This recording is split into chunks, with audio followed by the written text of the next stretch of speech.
The sky was a sickly shade of orange, streaked with veins of black ash that drifted lazily downward. The air was thick with the acrid stench of burning sulfur, a constant reminder of the planet's slow death. Once a thriving world teeming with life, it was now a barren wasteland, its atmosphere crumbling under the weight of centuries of exploitation and neglect. The sun, a bloated red giant, loomed ominously on the horizon, casting long shadows over the cracked earth. In the ruins of what was once a bustling city, two figures moved cautiously through the debris. Kael, a man in his late 30s with a gaunt face and hollow eyes, led the way. His boots crunched over broken glass and twisted metal, the remnants of a civilization that had long since abandoned this place. Behind him, a young woman named Lira followed, her steps faltering. She was barely 20, her face pale and drawn, her once vibrant green eyes now dull with exhaustion. They had been traveling together for weeks, scavenging for food and water in a world where both were increasingly scarce.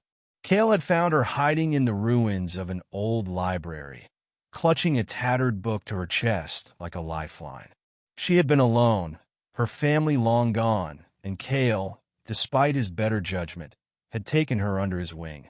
He told himself it was because she reminded him of his younger sister, but deep down, he knew it was because he couldn't bear to face the end of the world alone. "We should rest," Kael said, his voice hoarse from the dry air.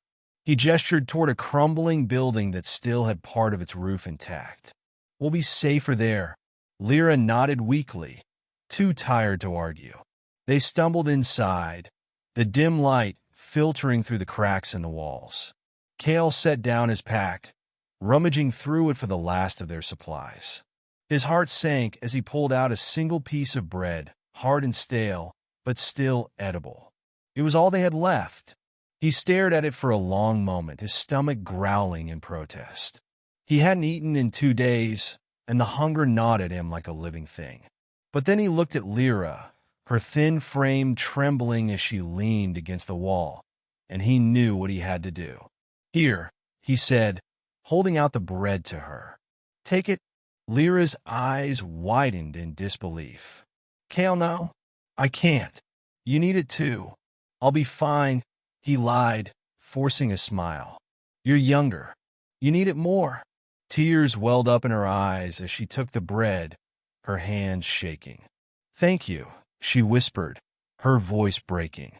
I don't know what to say." "Don't say anything," Kael replied, his voice gentle. "Just eat."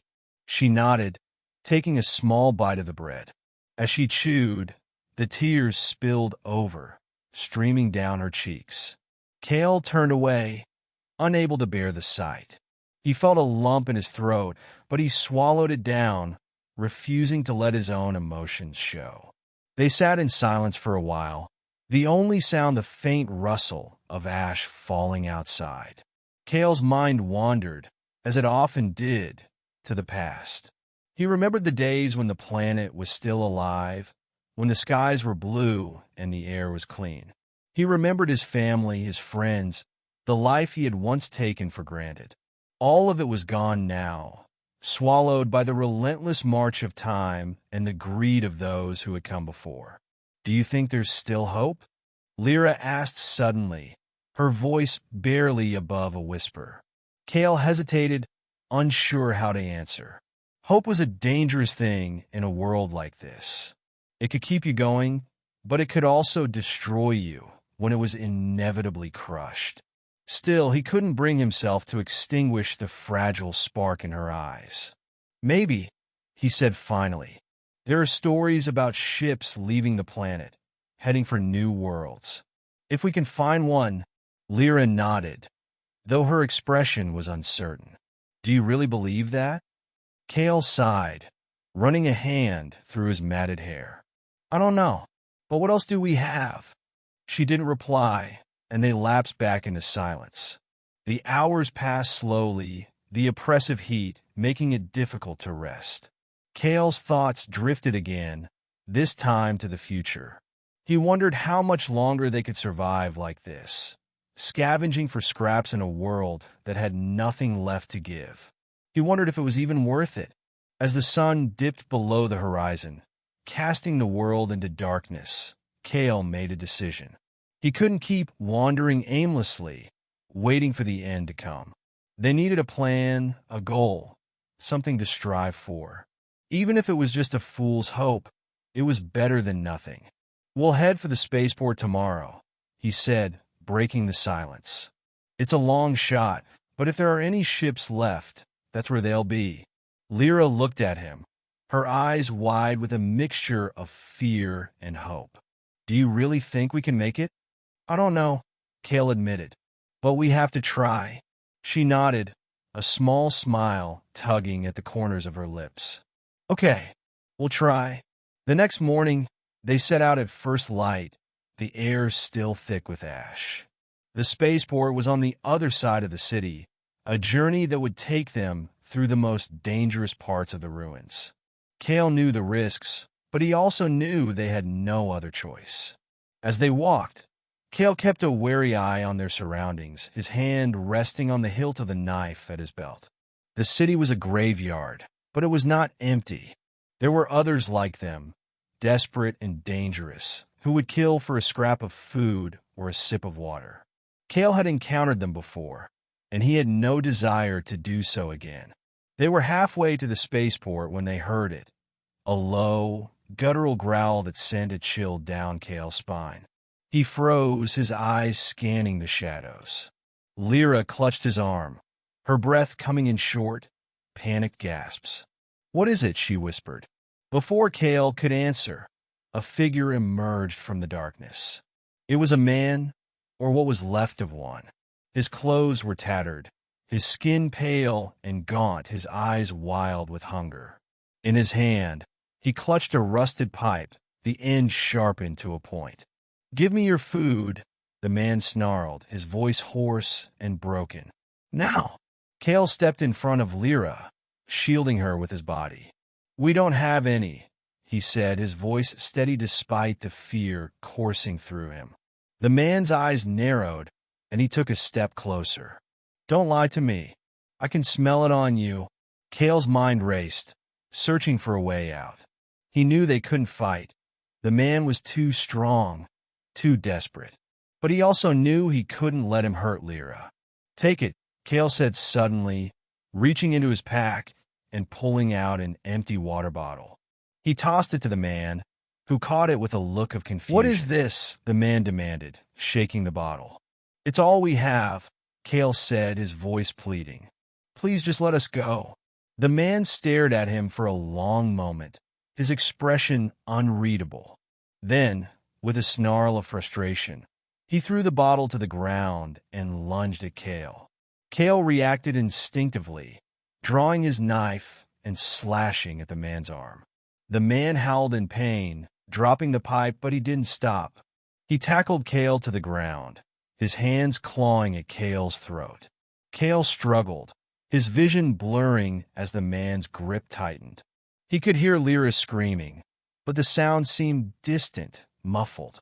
Just as he felt himself slipping into unconsciousness, there was a loud crack, and the man went limp, collapsing on top of him. Kael gasped for air, pushing the man's body off of him. He looked up to see Lira standing over him, a large piece of rubble in her hands. Her face was pale, her eyes wide with shock. I had to," she stammered, dropping the rubble. "He was going to kill you?" Kael nodded, still struggling to catch his breath. "You did the right thing," he said, his voice hoarse. "Thank you." They didn't speak as they continued on their way, the encounter weighing heavily on both of them. Kael knew they couldn't afford to dwell on it. They had to keep moving, keep fighting. But he couldn't shake the image of the man's lifeless eyes, the reminder of what they had become in order to survive. By the time they reached the spaceport, the sun was high in the sky, its harsh light casting long shadows over the crumbling buildings. The spaceport was a massive structure, its once gleaming walls now blackened and cracked. The gates were open, hanging loosely on their hinges, and the interior was dark and silent. Kael's heart sank as they stepped inside. The spaceport was empty, the ships long gone. There was nothing left but debris and the faint echo of footsteps. "We're too late," Lira whispered, her voice trembling. Kael didn't reply. He couldn't. He felt the weight of despair pressing down on him, crushing the last remnants of hope he had clung to. They had come so far, risked so much, only to find nothing. But then, as they walked deeper into the spaceport, Kael noticed something, a faint light coming from one of the hangars. He grabbed Lyra's arm, pulling her toward it. "Look," he said, his voice filled with a mixture of disbelief and hope. Inside the hangar was a small ship, its hull battered but intact.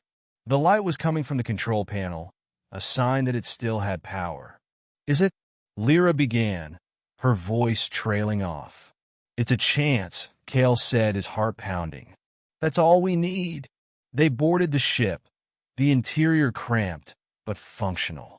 Kael sat in the pilot's seat, his hands trembling as he activated the controls. The ship hummed to life, the sound like music to his ears. "Hold on," he said, gripping the controls tightly. The ship lifted off the ground, the engines roaring as it soared into the sky. Kael and Lira watched in awe as the planet grew smaller beneath them, the orange sky giving way to the endless black of space. For the first time in years, Kael felt a glimmer of hope. They had escaped the dying world, and though the future was uncertain, it was a future worth fighting for. As the ship hurtled toward the stars, Lira reached over and took Kael's hand. Her eyes were still full of tears, but this time, they were tears of joy. "Thank you," she said softly. "For everything." Kael smiled, squeezing her hand. "We're not done yet," he said. "Not by a long shot." And as they disappeared into the vastness of space, the last remnants of a dying world behind them, Kael knew that no matter what lay ahead, they would face it together.